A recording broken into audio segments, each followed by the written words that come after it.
Lines వేస్తారు, ఒక కార్యాచరణ ఉంటుంది. దానిలో ఆ కార్యాచరణ దిగ్విజయంగా పూర్తి చేయడానికి మాకు లోకేష్ ఉన్నారు, పవన్ కళ్యాణ్ ఉన్నారు, ఎంతో మంది నాయకులు అనుభవపూర్వకంగా మా పెమ్మసాని గారు ఉన్నారు. వీళ్ళందరి నాయకత్వంలో అది దిగ్విజయంగా కంటిన్యూ అవుతుంది. గ్లోబల్ రాజధాని 100% ఇన్ ఇయర్ ఫ్యూచర్ ఏర్పడుతుంది. డెవలప్మెంట్ అంటే ఒక రాజధాని అమరావతి మాత్రమే అంటారా? మిగతా 26 జిల్లాల్లో 26 జిల్లాల్లో అంటే ఇంకా మీరు చూడండి, ఇప్పుడు స్టీల్ ఫ్యాక్టరీ లేదన్నారు, వైజాగ్ కి రైల్వే జోన్ వచ్చిందండి. అలాగే కర్నూలులో ఇవి వచ్చినాయి, గూగుల్ వస్తుంది, శ్రీ సిటీ ఏర్పడుతుంది. ఇట్లా ఒక్క స్టేట్ ని ఏ రోజు మనం చంద్రబాబు నాయుడు గారు పెట్టిన పేరు రాజకీయ వికేంద్రీకరణ, పరిపాలన వికేంద్రీకరణ ఎలా జరగాలి, అభివృద్ధి వికేంద్రీకరణ ఎలా జరగాలి అనేది అతనికి చాలా బాగా తెలుసండి.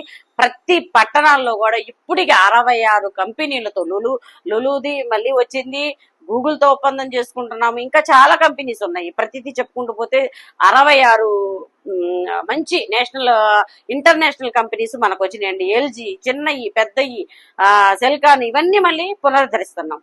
మొత్తం మీద ఈ కూటమి ప్రభుత్వం ఎలా ఉందంటారు గత ప్రభుత్వంతో? అత్యద్భుతంగా, అప్రతిహతంగా, ఇక నెక్స్ట్ 100 ఏళ్ళు కూడా సుపరిపాలన ఎలా చేయాలన్నది కార్యాచరణ ఇచ్చేశారు. దాన్ని అందిపుచ్చుకోవడానికి సమర్థవంతమైన యంగ్ స్ట్రీమ్ మన రామ్మోహన్ నాయుడు, పెమ్మసాని, లావకృష్ణదేవరాయలు, అసలు నిజంగా ఫ్యూచర్ కనిపిస్తుందండి. అమరావతి ఏపీ అభివృద్ధి ఎలా ఉందంటే నాయకులు చూసి మనం చెప్పుకోవచ్చు. మన కోడిగుడ్డు మంత్రులు ఇట్లాంటి వాళ్ళని పెట్టుకుంటే ఇట్లా ఉంటది. మన ఇప్పుడు ఎలా ఉన్నారు అంటే మన రాజకీయ ప్రజాప్రతినిధులు చూస్తేనే నాకు నిజంగా పళ్ళు పులిసిపోతున్నాయా అన్నట్లుగా, ఇలా ఉండాలి నాయకులు అన్నట్లుగా ఉన్నారండి. శభాష్ అన్నమాట.